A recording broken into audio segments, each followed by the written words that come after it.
Alors, je m'appelle Da Silva Américo et je suis venu en France à l'âge de 27 ans. J'étais au Portugal dans le temps Salazar, 50 ans de dictature. J'avais marre, difficultés dans la vie, on n'avait pas à manger. Je me battais depuis l'âge de 12 ans et demi, car mon père est mort, j'avais 12 ans et demi. J'étais obligé de travailler tout de suite.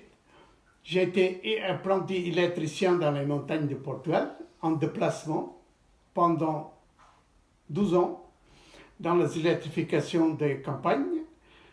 Après, j'ai travaillé à Braga d'électricien, dans une grosse entreprise de Braga. Après, comme ça ne marchait pas beaucoup au Portugal, il y avait des difficultés, pas beaucoup de travail, pas d'argent. Et donc, ma famille était pauvre. Je suis parti en France pour avoir une vie meilleure. À quel âge tu as décidé de partir du Portugal et pourquoi as-tu choisi la France comme destination, plus particulièrement Paris? Oui, parce que tous les immigrés, au plus grand partie, ils sont venus en France. C'était très difficile à réunir l'argent pour partir parce qu'on a parti en fraude. Arrivé jusqu'à la frontière française, tout était très organisé, ça coûtait cher, comme actuellement les immigrés qui arrivent. Donc c'était difficile. On a parti la nuit, on a passé des rivières en bateau à minuit pour aller en Espagne. En Espagne, il y avait des passeurs qui nous ont conduits jusqu'à la frontière française. Très difficile.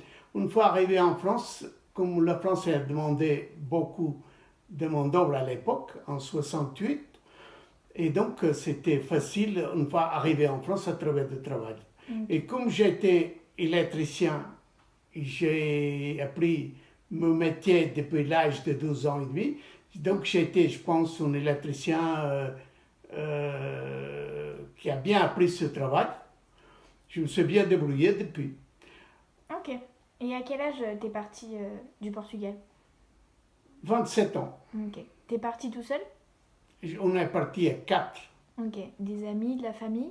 Non, des inconnus.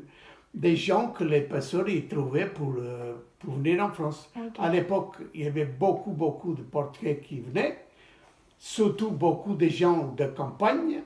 Alors moi, j'ai eu la chance d'être né à Braga, en ville.